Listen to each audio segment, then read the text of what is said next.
Hey ladies, how are you? Today we're gonna have a good conversation. I'm so excited about it. I got some good notes. I've been tick, tick, tick typing over here, getting it right. But today I want to talk about how to revitalize. And I want to focus on the signs that we need to break free of burnout, discovering our passions and also living our best life. I wanted to make sure we kind of cover those three areas. So if something you're interested in, keep watching, keep watching. But before we get into that, I'm excited because today I'm going to a bingo party. I guess bingo, it's like vision board. You know how you would get like the pictures, make your vision board for the actual year, pretty much write down things you want to accomplish, goals, and so forth.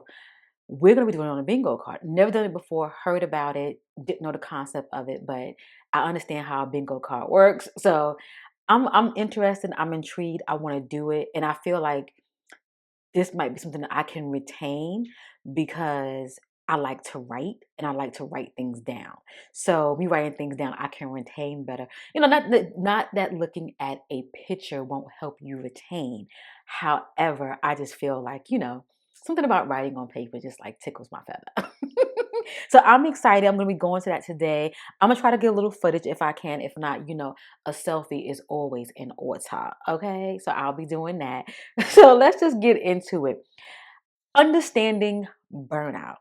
We all have faced burnout some time in our life. I know I have faced burnout in work, home, school, um, hobbies, business. I have faced burnout. Burnout is like the next thing to cook food. That's something that just always there.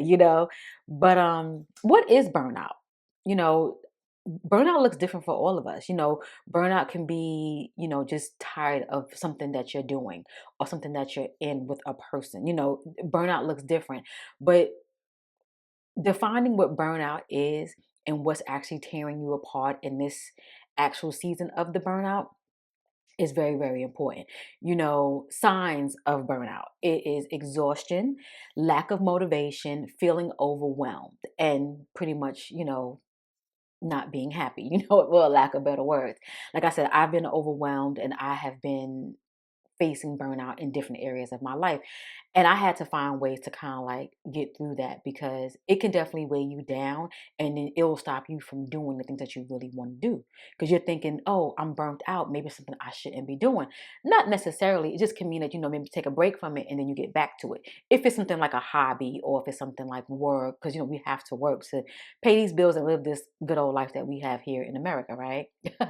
So, um, what are like some common things for us women over 40? And I just kind of like mentioned it, balancing careers, family, and life changes. Sometimes some of us, we are caregivers. Some of us, we have newborns and having children at a later age. Some of us, changing careers at a later age. Sometimes you stay at a job for so long and you like, look, I'm ready to do something different. I'm ready to turn this new page in my life. I'm not going to say that doesn't spark anything inside of me because I, I love changing careers. Not careers, but changing positions and jobs and getting in new genres.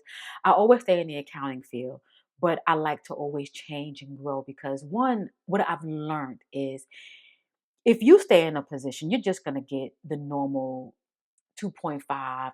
Maybe if you're exceptional, you get a 5, percent raise and things like that. And depending where you work, if you have bonuses and stuff like that, and if it's worth it, depending on your insurance and whatnot.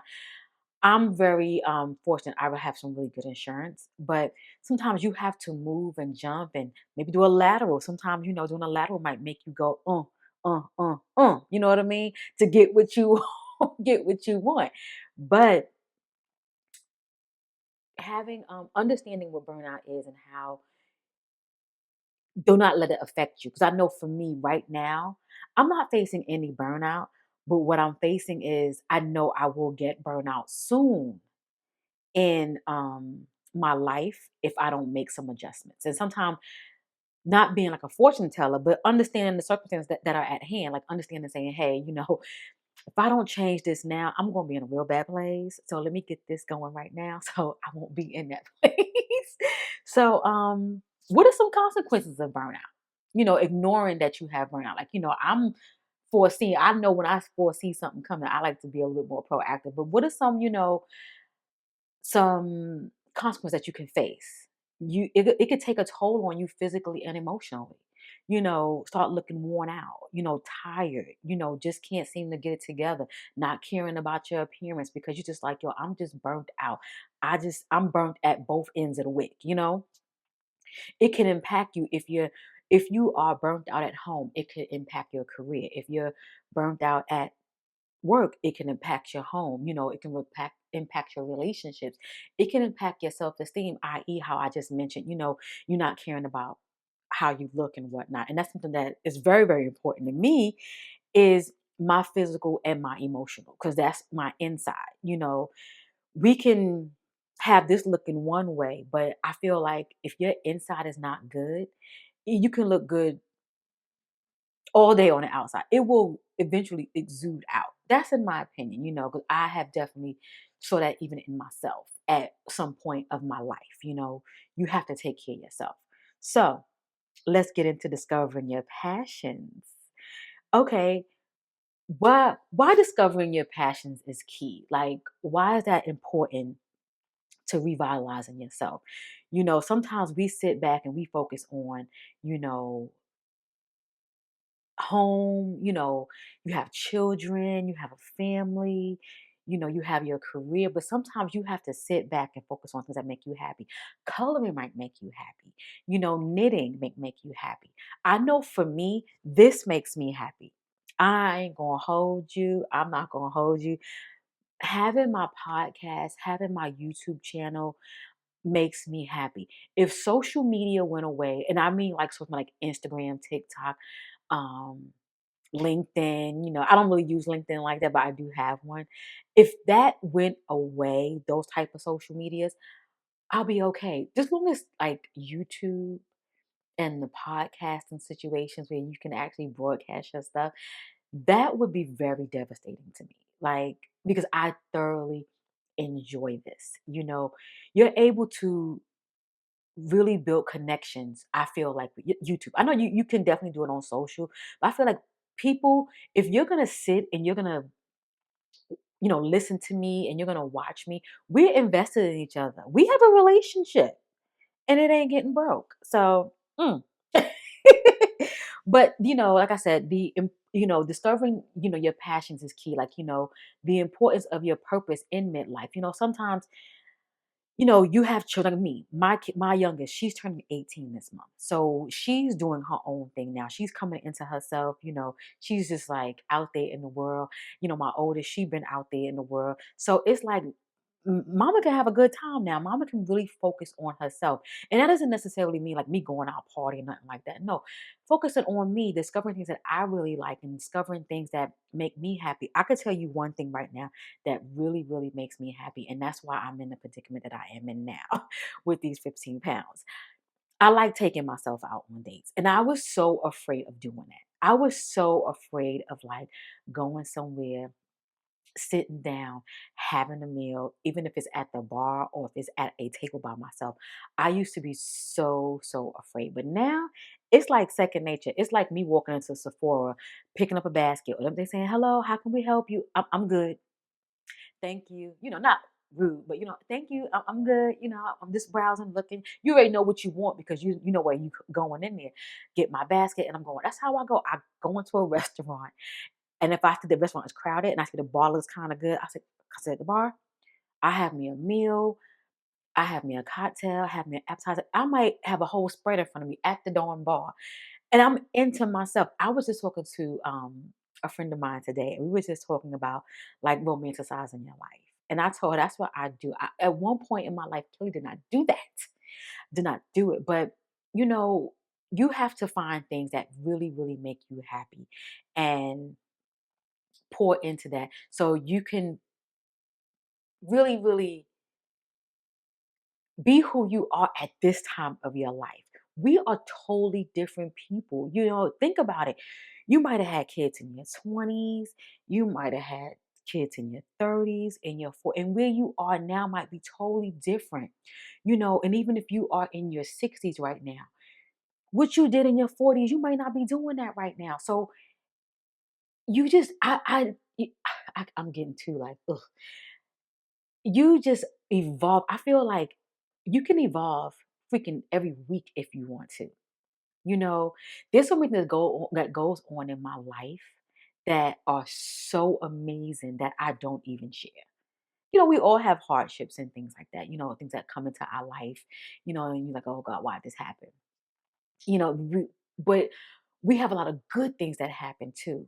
And I feel like who I was, say, 4 months ago, 4 years ago, 4 hours ago, you just different, So finding ways to, reconnect to what excites you can really revitalize your life.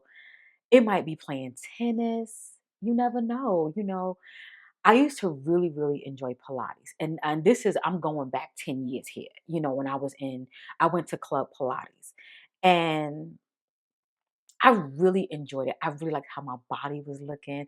I liked how I felt. I liked how I was connecting with women that I did not know in this actual place. And we met up twice a week at this Pilates studio. And we would be chit chatting like, hey girl, this, that, no. But I mean, I know for me, I never had any outside relationships, like went to somebody's house and we talked on the phone. But when we were there, it felt really, really good.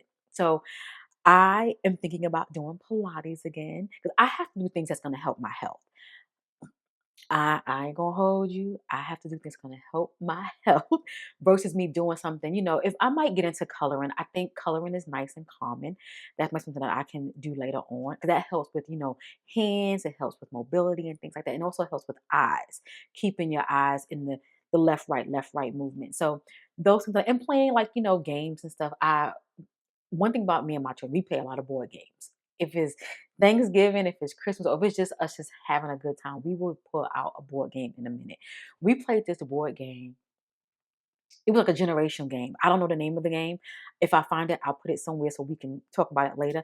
But it was a game about different eras. So the millennials, Gen Z, boomers, Gen X. So on Christmas, we had all of those generations in the house. I'll say in one house. In the house, we played this game. It was so funny how I knew more things in my era too, Gen X, but I also knew things in millennial. My mom, her being a boomer, she knew more stuff in Gen X and millennial and Gen Z. It was crazy. Me and boomer, I could not do it. I could not but the way the game was set up, it was more things that you had to be in that era to know it. You know what I mean? It was like that. But yeah, but let's think about some practical steps to discover your passions and what can we, reflect on, try some new things. We kind of went over that.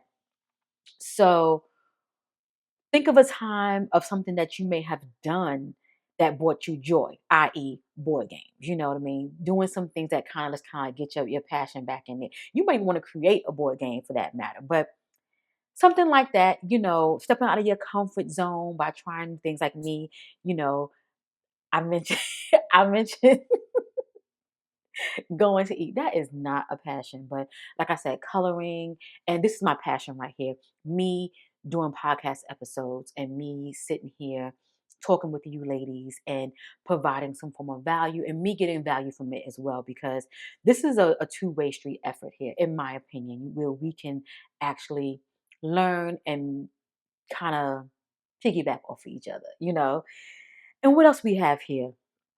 Reevaluate our goals. Sometimes we sit back and say, well, how does my goals kind of fall into our passions? You know, look at it like, are your goals current? Can your goals lead you to a passion?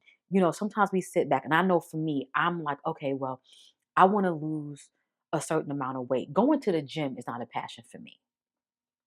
Going to Pilates is not a passion. It's just something I enjoy doing. But you never know by you looking at your goals, maybe becoming a gym junkie might be. a passion of yours. I don't know if it might be for me. I just know I gotta be in there. Okay. I got my gym membership.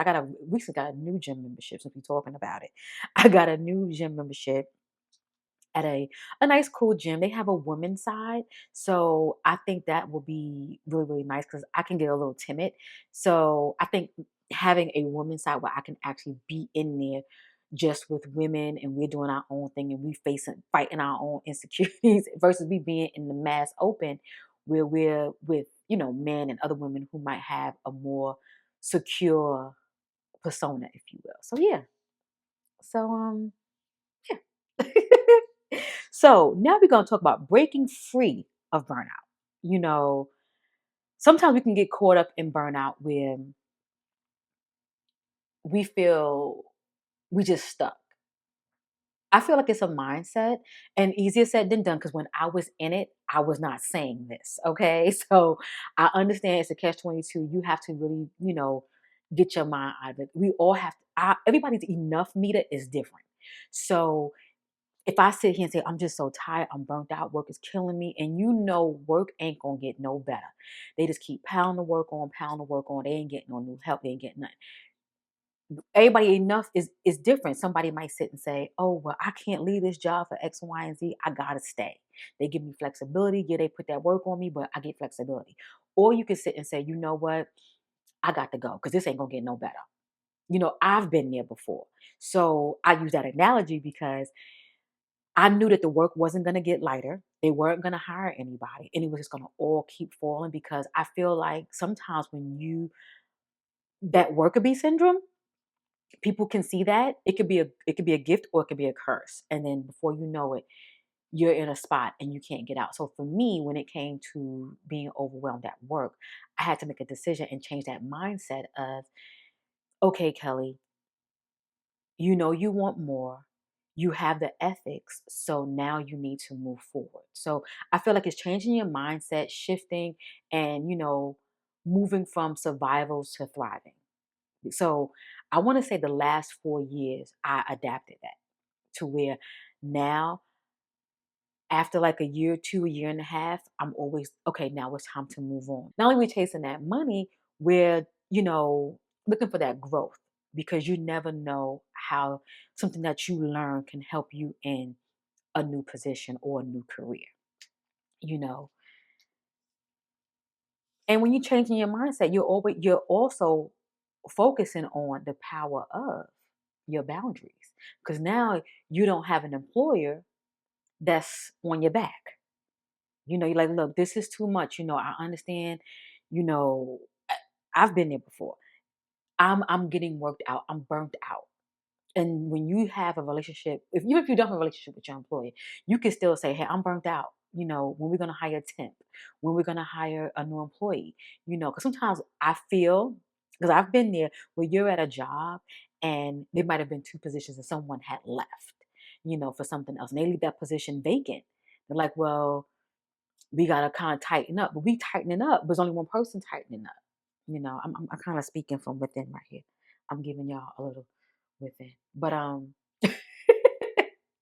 but this scenario can definitely be done even at home, with families. If you have, you got a lot of household work, if you're a stay-at-home mom, or even if you have two-member household where you have the children and you try and divvy up work or you find yourself doing all the work, you got to have those same conversations, just a different scenario but the same conversations because everyone can find or get burned out and we don't want to do that. So how can we put some self-care in there? Self-care is non-negotiable for me. I talk about it all the time and I feel like I'm going to always instill that in probably every episode that I talk because self-care is important. If you don't pour into yourself, you can't pour into others. And I see how I am now that I am pouring into myself and how I can show up differently for others. Before, I didn't have the bandwidth to do that. Self-care wasn't even an option in my life, especially in New York. When I live in New York, I really got into self-care, I want to say about really, really hard. I started, thinking about it about 4 years ago, but really, really hardcore pouring into myself. I want to say the last year or maybe year and a half pushing it. But the last year, I really got so hard into it. I was more focusing on mindset because I was going through a lot, especially when the pandemic had hit. So I was about 4 years because when I really had to figure out how that looked. Because I never had it before. I didn't know how to do it. I sit back and think about how I may not have shown up in places because I couldn't. I couldn't show up for myself. You know what I mean? But you gotta pour into yourself. You gotta pour into yourself. So let's talk about the self-care. Self-care is non-negotiable. We have to figure out a nice routine that will help refuel us. I feel like morning routines and evening routines can be nice and can be overrated, depending on how you do it. You do not need to have a 15, 20 step morning routine to get it going. Okay? You don't need that to go to bed neither. Do you pour in yourself a little bit more at night? Yeah. But in the morning, you still have to pour into yourself some way, somehow, because you don't want to pour into yourself. You don't want to not pour into yourself and then you go into a job and you giving your job 100%. You're gonna give them 100% anyway, but you gave yourself 10% this morning. You done jumped up, you half late, trying to get this out your eye, washing your face, put your clothes on, taking your shower, you know, may grab something to eat. Now, if you got a kid involved, you gotta get them where they got to go. And you haven't even once sat down and said, whew, just be present. And that's something I never did.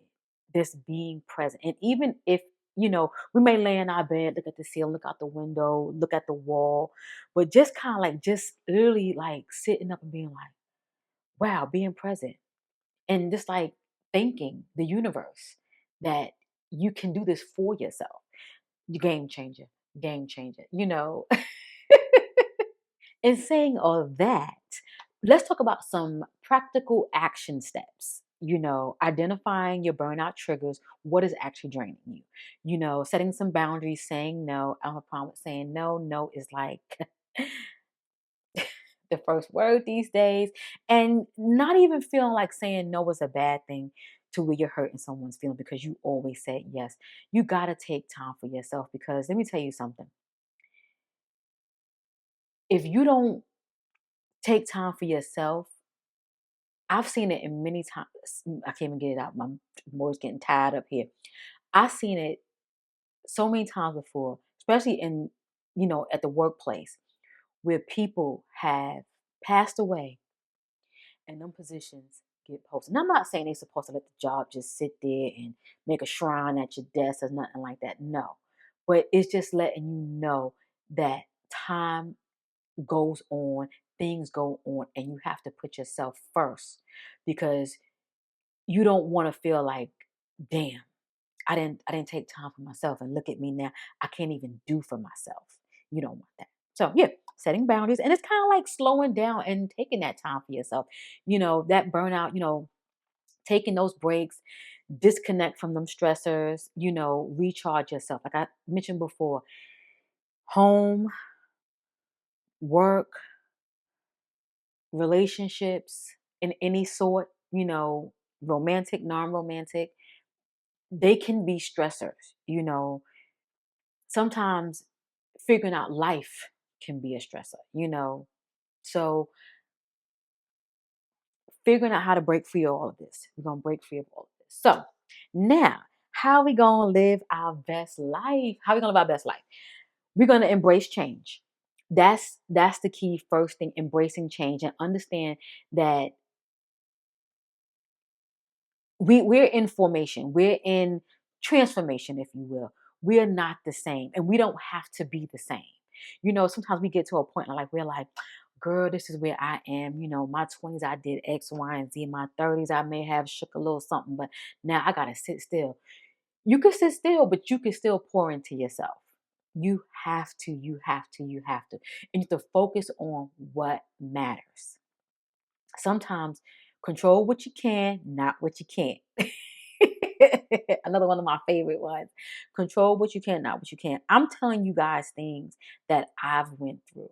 That I've went through in these last 5 years or so. And I got some stories from, the past and whatnot that took me out. But when you have that strong personality or that strong mentality, sometimes it's just like you just overlook things. You just overlook it to where you're just like, nah, whatever. It just happened. But focus on what matters. Realign your life with true values, and that's within your career. Don't be walked all over. Don't get burnt out. Do what you're supposed to do. Now, if you want to get a promotion somewhere, you know, let your boss, supervisor, know, or if not, just change the job in general. Relationships, communication is key.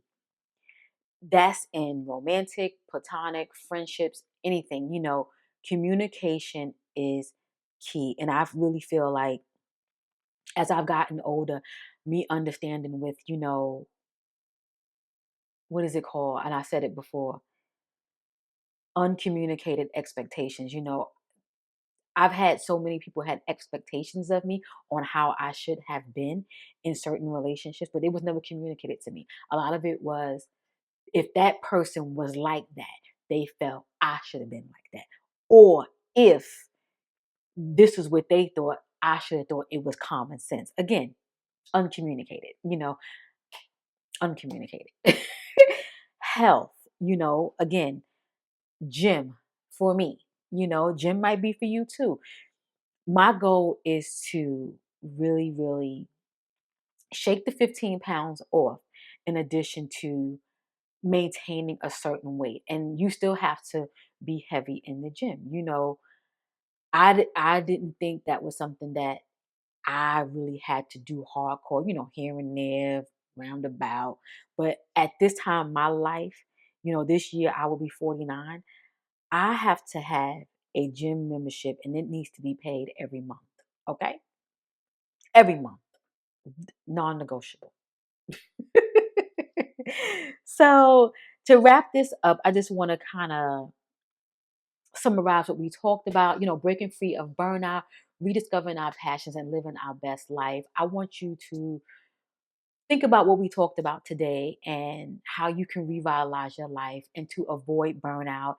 Dig into your passions, find a happy place for yourself, and don't let other things consume you. One thing I used to do was not have my own thing for me. It was always someone else or something or your kids or whatever. And I'm happy, better late than never, that I can appreciate having me. And it feels so good. It feels so good to have me because you don't realize at during that time. And we're gonna talk about society norms. We're gonna talk about, what was embedded in my head and what may have been embedded in your head as a young girl. And even if you go through heartaches and things like that, don't worry about that. Just put a band-aid on it and just keep pushing because you have to be with society norms. Girl, we're gonna get into it. We're gonna get into it. But not right now. We're gonna get into it. But I want you guys, if you are new, go ahead and subscribe or hit follow on your streaming platforms. Hang out with your girl. If you're on YouTube, follow. And I am on Instagram. I am Kelly B, and we have a Instagram for the podcast, which is We Age Graceful. Links will be in the description or in the show notes. Ladies, I truly appreciate you, and I will catch you in the next episode.